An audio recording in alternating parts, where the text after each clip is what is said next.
Bienvenue dans l'essentiel du dessous des cartes. Aujourd'hui, direction le Japon et plus précisément Tokyo, la capitale. Voici les bureaux de la nouvelle première ministre Sanae Takaichi, 104e en titre, mais première femme à ce poste.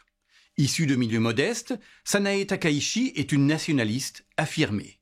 Fan de heavy metal et socialement conservatrice, elle a gravi les marches du Parti libéral-démocrate sous l'aile de son mentor, l'ex-premier ministre Shinzo Abe, assassiné en 2022, et se compare volontiers à Margaret Thatcher. Mais ce matin, la première ministre a dû faire sa rentrée en rassurant les Japonais. La Corée du Nord a en effet effectué cette nuit plusieurs tests de missiles balistiques en direction de la mer du Japon, les premiers depuis 5 mois. Sanae Takaichi a aussitôt échangé avec Séoul et Washington. Ces tirs sont un coup de semonce de Pyongyang, une semaine avant la première tournée de Donald Trump en Asie, depuis son retour à la Maison-Blanche. Alors, intéressons-nous à cette mer du Japon, espace maritime stratégique, bordé de grandes puissances. Sortons nos cartes.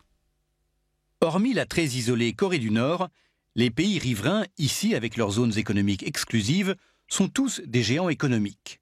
Japon 4e mondial, Russie 11e, Corée du Sud 15e, sans oublier la Chine, numéro 2 mondial et première de la région. La zone regorge de ports pour importer et exporter pétrole, matières premières, céréales ou produits de consommation. Avec l'extrême-orient russe, les échanges japonais, notamment de voitures d'occasion, ont chuté depuis l'invasion de l'Ukraine en 2022.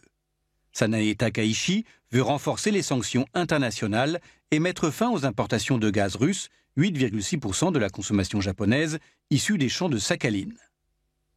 Depuis le printemps 2023, Tokyo et Séoul cherchent aussi à surmonter, près de 80 ans après, le passé colonial du Japon et renforcer leur partenariat politique, économique et militaire. En parallèle, Washington, Tokyo et Séoul ont signé à Camp David un pacte trilatéral pour muscler la sécurité régionale face à la Chine et la Corée du Nord. Plus petit et plus pauvre des États riverains, la Corée du Nord a testé en 1998 son premier missile à longue portée au-dessus de la mer du Japon, créant un choc durable chez les 3 alliés. Depuis, le régime nord-coréen développe son programme nucléaire, 6 tests depuis 2006, et multiplie ses tests de missiles avec un record de 69 tirs en 2022. En réaction, Corée du Sud et États-Unis multiplient les exercices communs. À Tokyo, les premiers ministres Abe et Kishida ont mis fin au pacifisme traditionnel japonais, renforcé leur doctrine de défense et installé des systèmes antimissiles américains. En 2027, le budget de défense nippon devrait atteindre 2% du PIB, y compris pour contrer les pressions de Pékin en mer de Chine et sur Taïwan. Dans ce contexte, le premier défi de Sanae Takaichi sera de s'entendre avec Donald Trump, qui veut faire payer la protection américaine de ses alliés asiatiques. Trump, qui se rendra en fin de semaine au sommet de l'ASEAN en Malaisie, à Tokyo et à Séoul, où il pourrait rencontrer Xi Jinping au sommet de l'APEC. Voilà, l'essentiel du dessous des cartes, c'est fini pour aujourd'hui.